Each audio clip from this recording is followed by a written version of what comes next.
checkered flag has flown, but there's still time for one more lap around. We're dissecting every turn, pit stop, and strategic moment from this week's NTT INDYCAR Series race. The post-race breakdown starts now. That matte black race car streaks out of turn number 7, down to the right-hander of turn number 8. He's got 4 championships. A year ago, he won the Indy 500. Now he's about to win the biggest street course race in IndyCar. Alex Palou into turn number 9, Michael, at Long Beach for the final time. All the momentum going into the month of May. 3 podiums, but never the top step. But today, he will wear the crown and be the king of the beach. Alex Palou exits the hairpin for the final time. Career win number 22 and a third win of the season. As Alex Palou sees the twin checkers fly, he will go to victory lane and win the Acura Grand Prix of Long Beach by 4.1 seconds over Felix Rosenqvist. Scott Dixon will grab the 3rd spot on the podium. Kyle Kirkwood will grab 4th, and Pato O'Ward completes the top 5 here at Long Beach. Well, just when we thought that 2026 was going to be different than 2025, hello, Palou. Hi, everybody. I'm Jack Arute after the Long Beach Grand Prix presented by Acura, along with my partner in crime, Todd Ault. And Todd, I guess hope springs eternal.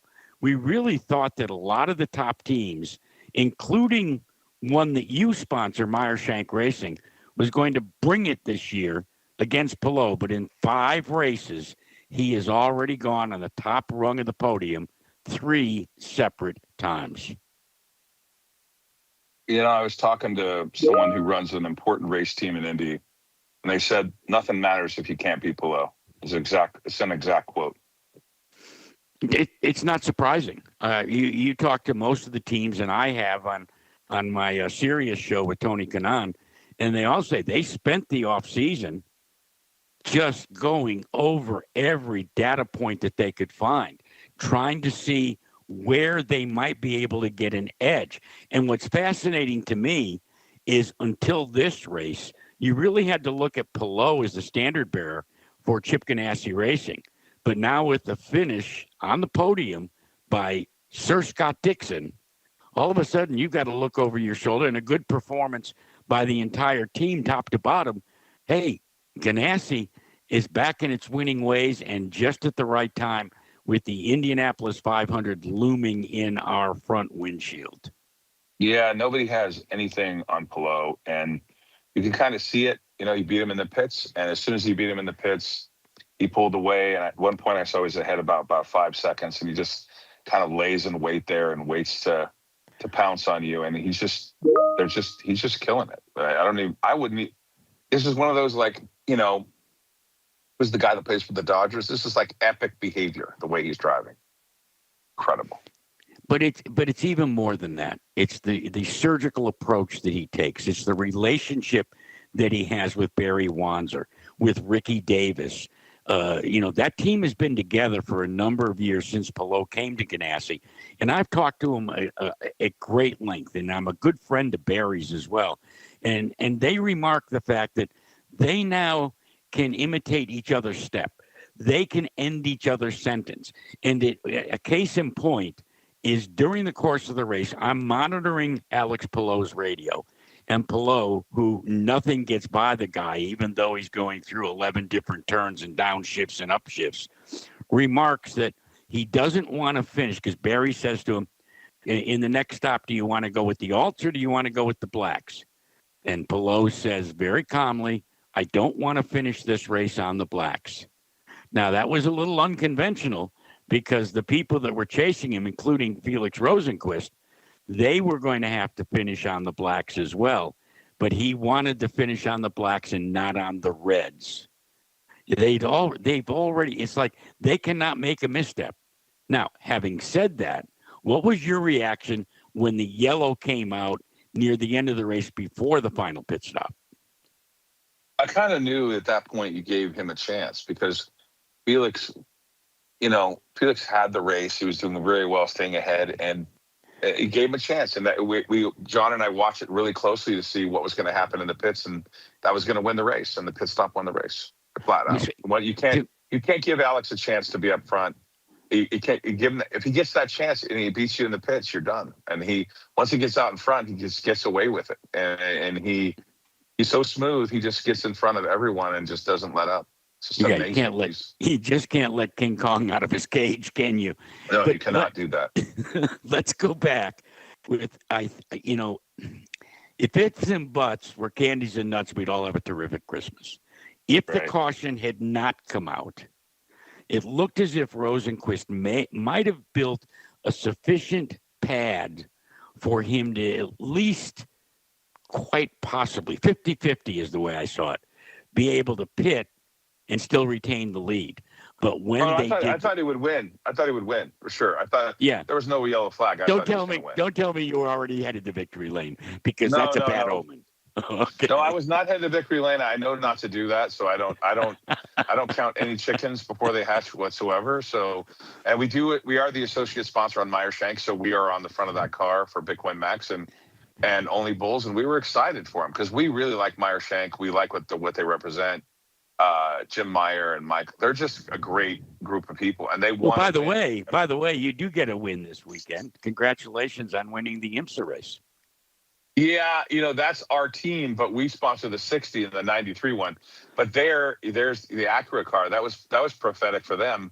Honda, Acura winning the Long Beach race. The Acura Grand Prix. You're right. Yeah, that was great. That was great for them, and really good for Honda too. So. Well, here's the other, and what we love to do here on One More Lap Around is kind of look at some of the nuances or things that might have been missed. When you look at the pit box assignments, Alex Palou had a straight out by virtue of how well he has done this season. He was second in the points chase going in behind Kyle Kirkwood. Well, it looked as if your car was going to be boxed in, but when I watched your pit stop, that really wasn't the case. It was a miscue on the left rear that cost Precious maybe 2 seconds. Maybe I'm being a little over dramatic. Maybe a second and a half. What'd you see? Listen, you're under pressure. You can't really control it. And sometimes the pits, you win or lose on that few seconds, right? And if you give Alex a second, if you give Alex a half a second ahead of you, you're going to lose, right? So, whatever happened. I hate to point that stuff out because anybody at any time can make a mistake in the pits or be a little slow or something gets, tangled up or whatever. That's just the nature of racing. And when Indy is so competitive, the sport is amongst the most competitive I've ever seen in the sense of just, it's only a little bit of a fraction between the difference between winning and coming in second place. And it's even a little bit, another fraction between finishing second and coming in 12th. That's how close it is. Yeah. Let's go back and listen to the call of the pit stop when Palou and Rosenqvist decided to pit under that final caution. Alex Palou is in, and he will beat Felix Rosenqvist out of the pit lane. A wing change, and they put on a set of black tires, but the 10 crew gets it done. The 10 crew gets it done all the time. It's absolutely, and I, you run a ton of businesses, Todd, so you know how important it is to have what I call employees or folks that are invested in what you're doing. Okay. Yeah. That treat it in such a manner as if it was theirs. I have known Chip Ganassi, known Barry Wanzer, now not boasting, but have known Ricky Davis, and they take ownership. They have such incredible pride in what they do. And then that is why when you listen to Palou in Victory Lane or whenever, what does he do first? He praises his crew. That's how tight this crew is. Now, do you want to know the story and the background on how that tightness first began? Yeah, let's hear it. Okay. When Alex left DCR and when it was hired by Ganassi, Alex moves at the time to Indianapolis. But he didn't know anybody on the team. And, Alex was kind of tight-lipped and a little shy, but he would go to the shop every day. But he wouldn't go to the shop empty-handed. Alex would always stop at the local donut store and get 2 dozen donuts for the team. Bring them Smart to the guy. team. Okay. I think that's brilliant. It's not smart. That's brilliant. Okay. For sure. So Smart guy. that, what better way to get to know somebody than over a chocolate covered donut, right? Or a Krispy Kreme donut, for sure. A Krispy Kreme, that's right.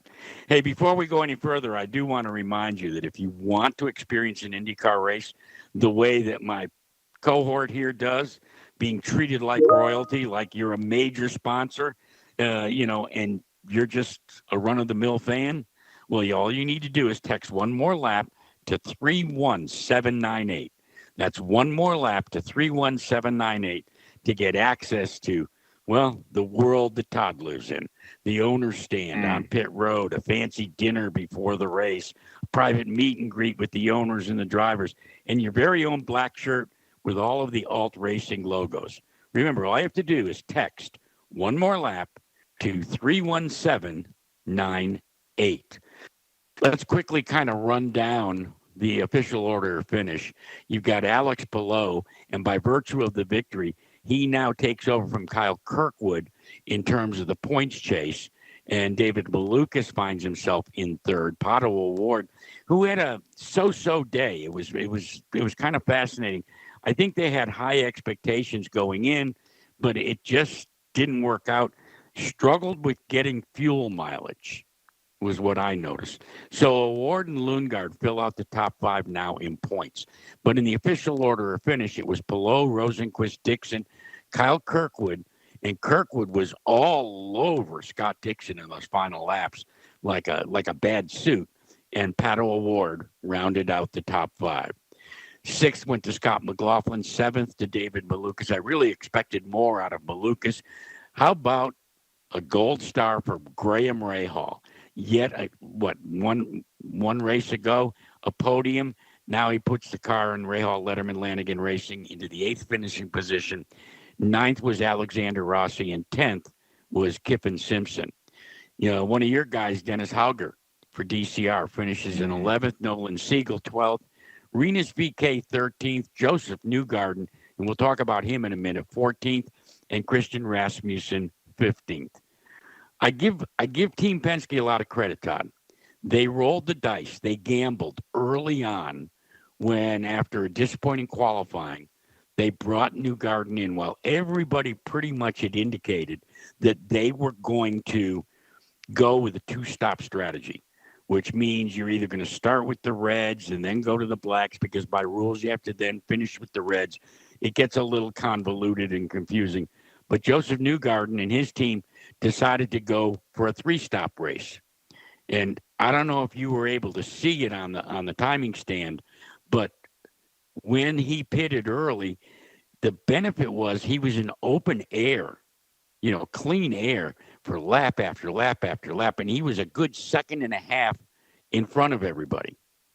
But then it all went awry when he had to pit a little early, and then it just really, just kind of blew up in his face when he went backwards. When he went backwards because he had flat spotted his tire and tried to squeeze it out for another 12 laps. And I'll tell you what, when the guy gets back on the airplane tonight, his hands are still going to be shaking. That I have not seen a flat spotted tire that flat spotted that continued to roll. You could see the front wing just vibrating up and down. When I look at Joseph Newgarden's season so far, outside of the victory at Phoenix, I'm beginning to wonder if there's a changing of the guard going on over at Penske. You got to look at David Malukas right now. Little David from Chicago, Illinois, who they say is finished in the 7th spot. But do you realize that David Malukas right now has earned more points than either Scott McLaughlin or Joseph Newgarden? Well, he's in a great car for sure. I mean, he's a good driver. The Penske sees something in him. When we were sponsoring Ed Carpenter, Ed really liked David too. A lot of people like David, and he seems, I don't think he's won a race yet, right? That's true, correct? No, he has not won. The only thing he's done is won a pole. But he's got like a lot of potential, and he talks about it. His goal was to drive for Penske, trying to make the most of it. Although I would never in a million years think that this far into the season you count Joseph Newgarden out at all. I mean, he's just. We're talking about a guy who's had a race this year, right? I don't know about changing the guard. You know more than me, but I think hey, Joseph Todd, when you've got Alex Palou creating the type of year that he's having, which looks very eerily similar to a carbon copy of 1 year ago, you start to look at a cat like Joseph Newgarden and you say, hey, dude, you'd better step it up. Okay. But that having been said, let us not forget that the greatest. I'd like to get one. Yeah, hold on, Jack. I'd like to get one IndyCar Indy 500 win. This guy's got back-to-back wins. Two. I mean, two. Yeah, that's where I was headed. That's where I was headed. I know you're. I'm sorry. You're right. You continue on. I apologize. You were saying. No, you don't have to apologize.